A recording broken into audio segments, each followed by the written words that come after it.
Bonjour à tous, je suis Kylian Marlier, votre trader formateur, et dans cette vidéo, nous allons voir la différence entre la bourse et le trading.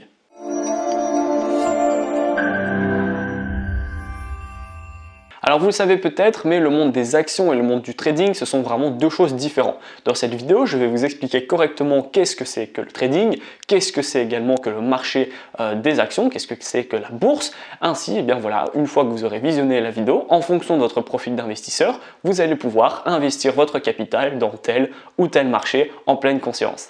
D'un côté, on a le monde du trading. Le trading, qu'est-ce que c'est? C'est vraiment un marché à court terme.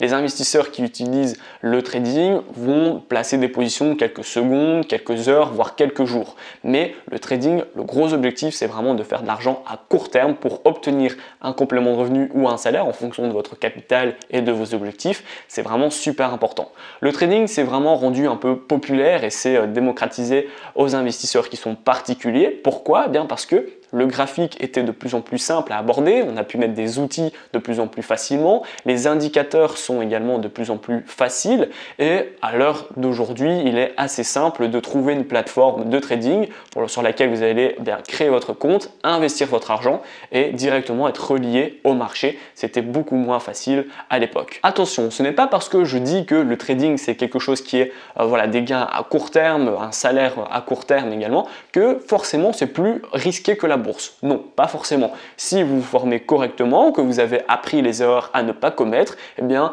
vous n'avez aucune raison d'être plus risqué que le marché de la bourse par exemple. Donc voilà, ça faut bien se mettre en tête. C'est pas parce que le trading est plus rentable et plus court terme que forcément il est plus dangereux. Maintenant, votre prochaine question sera quels sont les marchés pour faire du trading? Alors il existe plusieurs marchés sur lesquels vous allez pouvoir faire du trading. Personnellement, je vais vous parler du marché du Forex. Pourquoi? Parce que c'est celui que j'utilise personnellement. C'est sur celui-là que je gagne mon argent, donc je vais pouvoir vous en parler de façon assez simple. De toute façon, le marché du Forex est assez simple, c'est en fait un marché de devises. On va prendre une devise et on va la mettre face à une autre devise. L'euro contre le dollar, l'euro contre le livre sterling, l'euro contre le yen japonais, etc., etc. Et en fait, en fonction de la valeur de l'euro et de la valeur du dollar, on aura un cours et on va pouvoir travailler à la hausse comme à la baisse sur ce cours. Par exemple, à l'heure actuelle, à l'heure où je tourne cette vidéo, l'euro contre le dollar vaut 1,09 et donc je sais que si j'échange 1 euro, eh bien j'aurai 90 cents de dollars. Maintenant que vous en savez un petit peu plus sur le trading, je vais vous parler de ses avantages. Alors le premier avantage, c'est qu'il est accessible 24 heures sur 24, 5 jours sur 7, du lundi au vendredi. Que vous ayez envie de faire du trading sur le Forex à 4 heures au matin, à 1 heure au matin, à 18 heures au soir, à 9 heures au matin, il aura toujours de la volatilité parce que voilà, il y a toujours des gens qui achètent, il y a toujours des gens qui vendent. On achète toujours avec de l'euro, il y aura toujours également des gens qui achètent avec du dollar, du livre sterling, etc. Donc forcément, les monnaies sont toujours impactées par les achats des gens, donc il y a toujours de la volatilité. Et au plus il y a de la volatilité, au plus il y a des opportunités. Donc ça, c'est vraiment un gros point positif. Un autre avantage qui va plaire aux débutants, c'est que vous avez la possibilité de travailler sur le Forex, sur le marché des devises, avec un capital faible. Pourquoi? Parce que le coût par pips est faible. Donc vous pouvez directement commencer avec 200, 300, 400, 500 euros pour débuter dans le monde du Forex. C'est largement suffisant. Et donc c'est sympa parce que si vous êtes débutant et que vous voulez un peu vous familiariser forcément avec un marché, il faut bien commencer par un marché en particulier, eh bien vous allez pouvoir commencer avec le marché du Forex avec un petit capital. Maintenant, nous allons nous pencher sur le monde de la bourse. La bourse, elle n'est pas connue pour faire de l'argent à court terme. On est plus sur acheter une action et attendre sur du moyen, long terme. C'est possible de faire de l'argent à court terme dans les actions, notamment avec le day trading, mais j'ai déjà expliqué que faire du day trading sur les actions n'était pas forcément la meilleure chose à faire. Pourquoi? Eh bien brièvement, vous allez en fait être rongé par les frais. Les frais vont ronger votre rentabilité, donc ce n'est pas forcément la meilleure chose à faire. C'est important que vous soyez conscient de ce petit détail. Quelles sont les opportunités pour justement travailler dans le monde des actions? Dans ce monde, vous avez trois grosses opportunités. Ce sont les opportunités qui sont les plus connues. La première opportunité, c'est d'investir dans une action avec un objectif de recevoir des dividendes chaque mois, tous les 3 mois, tous les 6 mois, une fois par an en fonction de l'entreprise dans laquelle vous aurez investi. Cette stratégie est beaucoup plus safe, on est beaucoup plus moyen à long terme, on est sécurisé, c'est stable. Donc voilà, Ici, on ne va pas vouloir faire 50% par mois, bien évidemment, on va chercher pour la moyenne basse, pour être pessimiste, 10% par an, mais c'est quelque chose qui est très solide, d'accord? Ce sont les entreprises qui vont vous verser des dividendes, peu importe si l'action monte ou si l'action baisse. Donc là, on va vraiment mettre le paquet dans la sécurité, quitte à un petit peu impacter le rendement. La deuxième opportunité, c'est d'investir dans une action avec un objectif de faire une plus-value.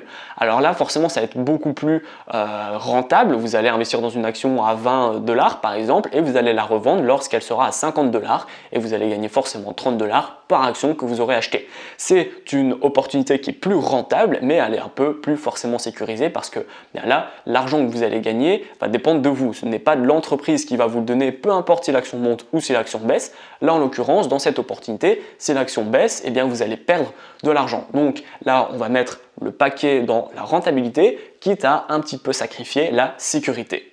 Et alors la troisième opportunité qui elle est vraiment à bannir, c'est tout ce qui va être, on met le paquet dans le rendement, mais vraiment les 100% dans le rendement et on est également à 100% dans le risque, on a vraiment 0% de sécurité.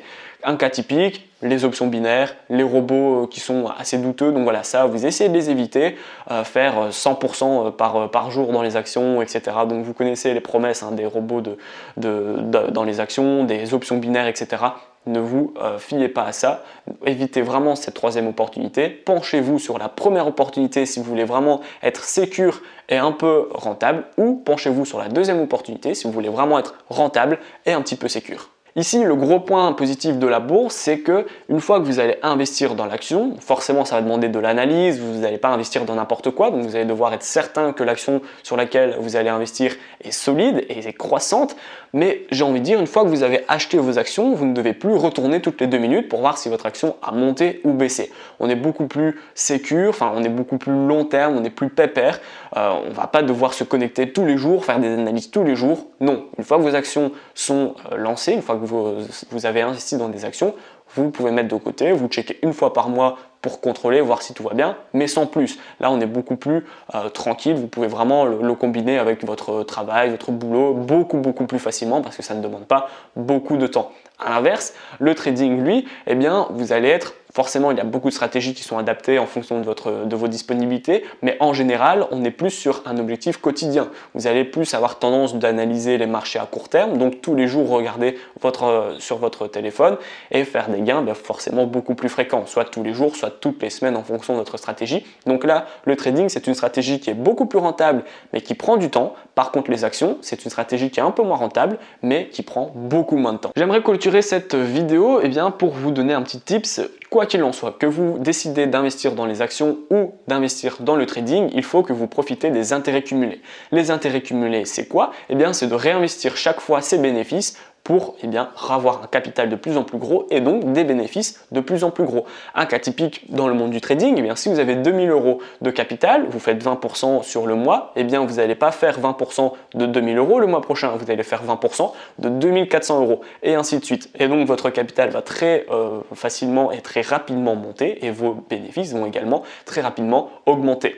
Dans le cas des actions, vous allez acheter une action, on va dire qu'elle va vous rapporter, je sais pas moi, 100 € de dividendes par mois, ces 100 €, vous allez racheter des parts d'actions avec votre bénéfice de dividendes pour avoir un plus gros portefeuille, avoir encore plus de dividendes, etc. Donc voilà, peu importe si vous voulez investir dans des actions ou dans le trading, c'est important que vous profitez des intérêts cumulés parce que vous allez vraiment gagner beaucoup d'argent et beaucoup plus rapidement.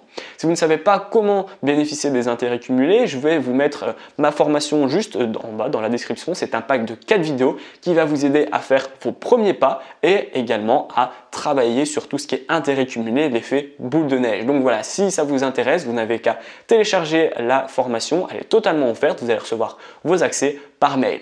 Cette vidéo est terminée, j'espère qu'elle vous a plu. Dites-moi en commentaire si vous êtes plutôt action, si vous êtes plutôt trading, si vous avez combiné les deux. Je serais curieux de voir un petit peu, qu'est-ce que vous avez choisi, quel type d'investisseur vous êtes. Voilà, si la vidéo vous a plu, n'hésitez pas à la liker, à la partager et surtout abonnez-vous. À bientôt.